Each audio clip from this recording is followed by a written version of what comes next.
Konsep belajar dan teori belajar. Ada beberapa teori belajar yang dapat diterapkan di kelas, yang salah satunya adalah teori behavioristik.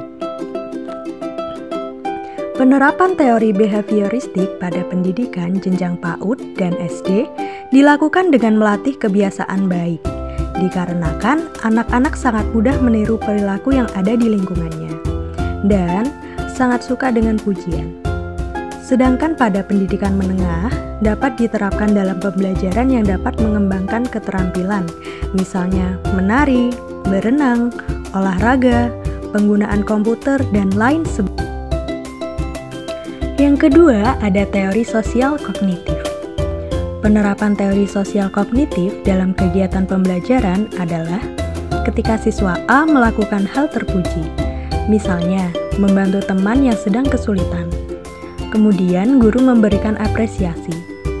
Maka teman kelas yang lain akan mengikuti perilaku siswa tersebut agar mendapat pujian yang sama. Dari proses mengamati yang dilakukan terhadap lingkungannya, perilaku dan cara belajarnya juga akan ikut berubah.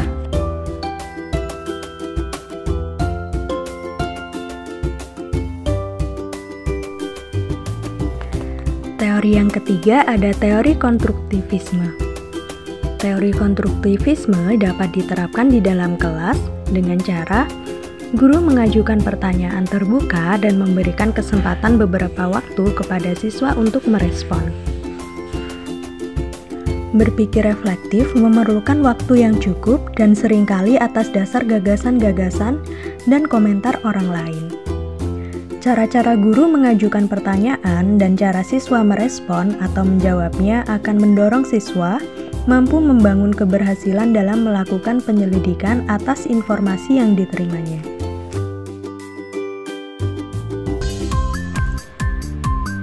Berikutnya ada model-model pembelajaran konstruktivis. Yang pertama ada model inquiry. Kegiatan pembelajaran yang memfasilitasi peserta didik untuk mengajukan pertanyaan, melakukan penyelidikan atau pencarian, eksperimen atau penelitian, dan menarik kesimpulan secara mandiri untuk mendapatkan pengetahuan yang mereka butuhkan. Yang kedua, ada model investigasi kelompok. Merupakan model pembelajaran kooperatif yang kompleks karena siswa dilibatkan dalam perencanaan, baik dalam topik maupun proses pembelajarannya.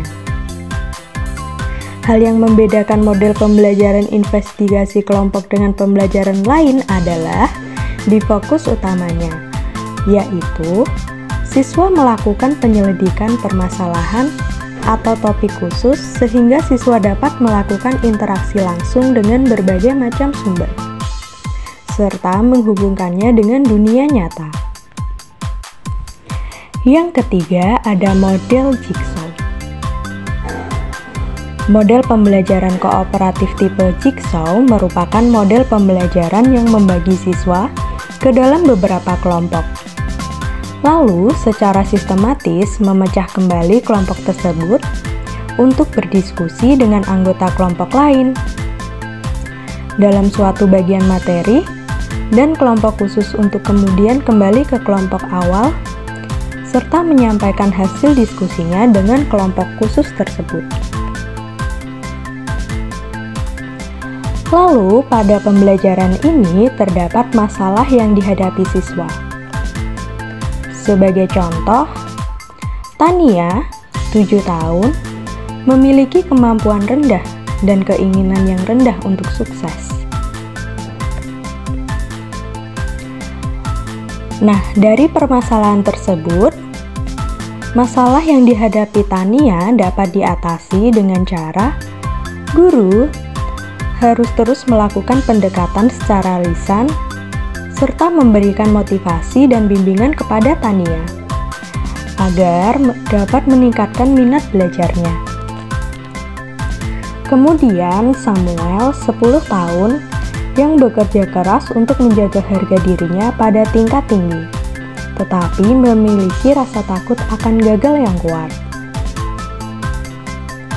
Masalah yang dihadapi oleh Samuel dapat diatasi dengan cara memberikan pemahaman bahwa dalam proses belajar, kegagalan itu merupakan hal yang lumrah.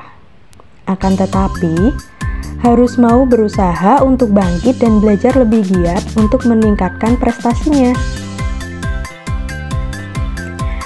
Lalu ada Sandra, 13 tahun, yang tenang di kelas dan meremehkan keterampilan mereka. Masalah yang dihadapi oleh Sandra dapat diatasi dengan cara guru memberikan pemahaman kepada Sandra jika setiap peserta didik memiliki kedudukan yang sama, meskipun dengan bakat dan kemampuan yang berbeda-beda, sehingga harus saling menghargai satu sama lain. Yang terakhir ada Robert, 16 tahun, yang menunjukkan sedikit minat di sekolah dan saat ini tinggal bersama dengan bibinya. Anda sudah tidak dapat menghubungi orang tuanya. Masalah yang dihadapi oleh Robert dapat diatasi dengan melakukan pendekatan 4 mata mengenai penyebab kurangnya minat belajar yang dialami Robert di sekolah, sehingga dapat mengetahui cara penanganan yang tepat untuk mengatasi permasalahan tersebut.